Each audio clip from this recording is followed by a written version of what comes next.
Hey Frontline fans, welcome back to Comic Frontline Fans. You're back with me, Mike Spider Slayer, getting ready to do that all-important comic book review so you, the fans, can make a decision on what comic books to buy. And today, guys, we're going to be talking about Marvel Legacy's She-Hulk.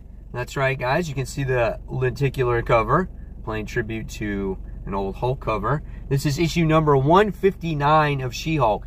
Now, issue number 158 of She-Hulk kind of played tribute to the sensational She-Hulk, which I thought was pretty cool. You know, I went back to how that book was originally written, and I thought that was pretty cool. Now, I was curious to see if 159 went back to the way the book was written before that. So, this book is written by writer Marco Tamaki, and the artist is Jahone Lindsay. So the artwork is pretty good in this book. It's I think the way it's been in the past issues before. I think the 158 issue, everybody looks good. Hellcat looks really well in this issue too. You got this creepy like professor girl who's got this like weird smile, and she looks pretty neat also. So I thought the artwork was satisfactory here. You don't get too much of the Hulk in this issue, but nevertheless it was good artwork.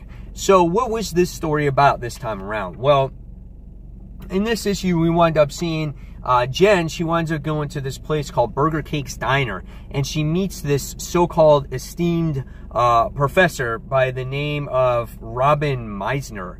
And you know, she's asking Jen all these like personal questions, and it kind of makes her feel uncomfortable. And this interview was set up by her like secretary or her assistant and whatnot, and it was just really uncomfortable for her.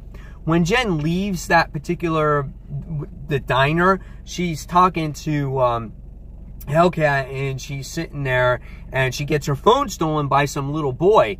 And so what happens, she's like, oh, come on, man. She's like, yeah, I just got a new calendar app in here. And she's chasing him, and she traps him in an alley. And the next thing you wind up seeing that this boy is not right. He's just like all weirded out. He's got these little beady eyes and whatnot. And she gets, you know, She-Hulk gets pissed off, and then she gets stabbed by these drugs.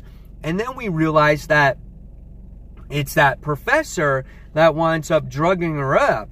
And she's like, oh, wow, this is really great. I'm the biggest fan of you. And she's like, I can't wait to be like you. I've waited all my life for this. And it's like, you're kind of thinking like, wow, does she want to become like a Hulk-like creature? Like, what is she so excited for? And so by the time we wind up getting towards the end of this issue, we get reintroduced to the leader. Now, the leader has not been in a comic in a very long time.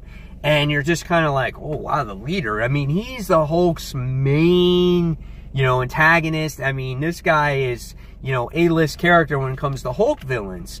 So we wind up seeing him, and he's like, oh, I'm not going to reveal my plot. That's not the type of villain that I am, you know. And it was like, they're trying not to do the cliche comic thing. It was pretty funny. And she's like, and he's like, in time you will find out. And he's like, I will leave you ladies to get to know each other. And then we wind up seeing this Robin chick winds up drugging Jen some more. So, and that's pretty much the end of the issue.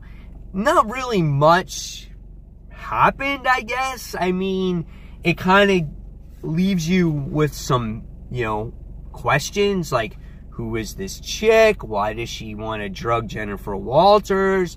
Why is she her biggest fan? What's the leader have to do in this? So it's kind of like a little bit of a setup. But I like this story, you know. There's a lot of mystery behind it. And I do like the actual, let's say, the dialogue in this issue, you know, the personalities between the characters. I thought that was really cool as well. So at the end of the day, I think I'm going to give this book a 3.75 out of 5 stars. There wasn't a ton here that got me excited, but it was a good mystery. So interested to see where this actually goes. So guys, in the comments below, tell me what you thought of this issue. Were you a fan? Were you not a fan? Did you drop this book? You have no interest in it going forward? And also, As always, guys, thank you for watching Comic Frontline. If you guys haven't checked out my own individual channel only on VidMe, where you can get exclusive content, go ahead and check it out. I'll leave the link in the description box below. Guys, please follow me over there. Again, exclusive content. Guys, you can also follow us on Comic Frontline on Discord, and on every Tuesday night we have our live show at 10 p.m. Eastern Standard Time, where we talk about all kinds of great comic stuff. My fans, as always, thank you for watching, and I'll see you in that next comic book review. See you soon, guys. Bye.